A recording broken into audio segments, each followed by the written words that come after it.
Hi everyone, welcome to Tim's Vinyl Confessions. I'm Tim Derling. Rufus is here helping me out.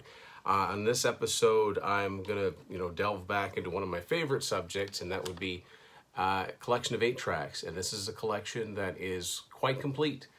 I can say that with some confidence that I've got every 8 track by this particular band, and the band is ZZ Top. Of course, ZZ Top started in the early 70s, so it's no surprise that there would be a lot of ZZ Top 8 tracks, but you might be surprised at how far up they went into the 8 track era. Almost said the CD era there. So we'll get started.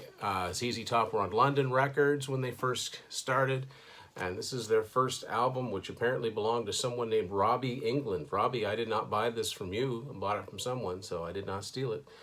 ZZ Top's first album, 1971. This is on London Records, and this is a US copy. Song titles written on the back, and this is one that's manufactured by Ampex, which is a pretty popular tape manufacturing company at the time. If you collect Kiss 8 tracks, you'll come across a few Ampex. Second album, 1972, Rio Grande Mud.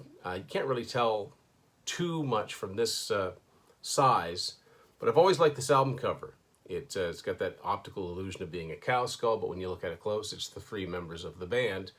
I don't know if they're in quicksand or what's going on there, but this is a great album. It's got, just got paid. There's, a lot of great songs on this. I mean, they're right from the beginning. ZZ Top always sounded like absolutely nobody else but themselves. And this is another US one. It's another Ampex, although it's got the song titles on the front, so there's nothing on the back here. I've actually got, for whatever reason, the versions of these that I found, a lot of them are RCA Music Service versions. And the first of those is, this was actually their breakthrough album, 1973, Tres Hombres. And this is a London version on RCA Music Service. They look very different from retail. That number right here is the RCA Music Service version that you would have put out in their catalog and got it sent to you. And very different looking on the back. The next one's actually the first ZZ Top album I ever found on 8-track. Half Live, Half Studio Fandango from 1975. This one's rather beaten up, also on London Records. All of these 8-tracks would have been reissued on Warner Brothers in the late 70s, but it's actually easier to find these London versions than it is to find the Warner reissues. If you think about it, that's kind of funny. I mean, 8-track reissues, they did happen. So there's my copy of Fandango, and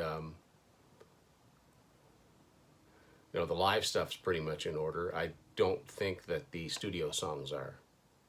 Matter of fact, I'm sure they're not. Another RCA Music Service version. Tejas, 1976. This one's in really, really good shape. And there's your song titles and a little bit of production information and copyright stuff on the back. The last thing that came out new on London Records was the Best of ZZ Top. Got to shout out Frank from Channel 33 RPM. He found this for me and sent it to me. This is actually a Canadian copy. It's actually the only Canadian one I have. The Best of ZZ Top's a little faded, but it's not in bad shape. And so this very much looks like Canadian 8-tracks that would have been on the Polygram labels. Like I've got a couple Thin Lizzy ones that look like this. So there you go. So now the label switch happens to Warner Brothers, and 1979's De Gueule, I think that's how you say it, De Gulo. This is another RCA Music Service version. It's another one that's in really, really nice shape. Now, these RCA Music Service, I've got these all. These are not hard to find in the retail versions. They're just the ones that I happen to have. So there you go. Good looking logo there. And there are your credits on the back. And so what you might notice is a little bit different. Of course, 8-tracks would split songs sometimes, but so between Program 2 and Program 3, the classic I'm Bad, I'm Nationwide gets the split treatment. But if you notice, at the end of Program 2, it's in bold, but the conclusion of it is not. And yeah, these are definitely out of order compared to, you know, the actual listing of the album. And that extra logo is their own imprint, Lone Wolf Productions. So now we're into the 80s, but we're not done. 1981, quirky little album. I've always really liked it. El Loco. This one's got a little bit of bubbling on it, but it's not bad. This is your pretty typical Warner looking 8-track from the era, from the US. And it's got the Warner sticker, which all of their Warner group had, because Elektra, Atlantic, you'd see those with these stickers on them sometimes. They'd be on the back of records too. I'm not sure about cassettes. They probably were. And there's the Lone Wolf logo again, as well as the Warner Brothers logo. Yeah, the song list is all mixed up on this one too. So now that's the last of the ZZ Top albums that were released on 8-track to retail. The next two are strictly RCO, Record Club only. This first one is an RCA Music Service version of the classic, the Diamond Selling Eliminator, their huge comeback album.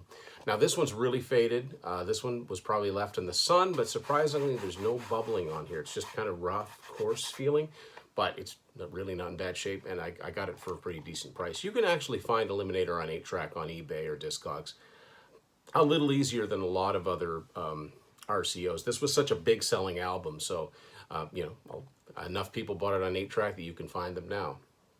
So yeah, it's a lot, you know, that's a lot more red if you're familiar with the album cover. This is just really faded, but like I said, not in bad shape. And this belonged to someone named Richard Larson. Thanks, Richard. That's some bubbling on the back. You turn it like that, you can't read it, so you can turn it like this here, right? And maybe a little bit of water damage too, but like I said, not bad, not bad. Now, the rarest one is the last one I have to show you, 1985's Afterburner. Like by now we're really heading into that time period where, you know, we're 3 years away from the record clubs not making 8-tracks anymore. So 1985 Afterburner. I've got a sealed Columbia House copy still in the slipcase. It has the blue, would have a blue square around it, as was typical. Still weird to me to see albums like this on 8-track. It's in the cream color. I've got a few of these Columbia House tapes in the cream colored. There you go. So you got Sleeping Bag and Rough Boy and Velcro Fly on 8-track. Pretty cool. That's all of the ZZ Top albums on 8-track. I mean, the next thing that came out was 1987. They put the ZZ Top 6-pack, but that was only on CD. That was a reissue of their older albums that weren't already on CD. And then the next thing that came out was Recycler in 1990, and that was, 8-tracks were long gone by then. So that's all of the ZZ Top 8-tracks, except, you know, you might have a soundtrack like Teachers or something that would have a song here and there. And if you want to know more about this time period, about this, you know, record club only 8-tracks, these later 80s 8-tracks that came out from 1983 onwards, we'll say, when you didn't have retail ones anymore.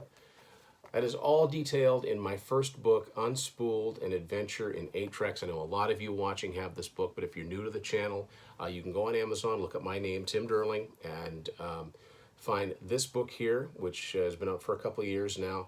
Very proud of this one. My good friend Matt Phillips helped with the design of the book. It's an excellent coffee table book.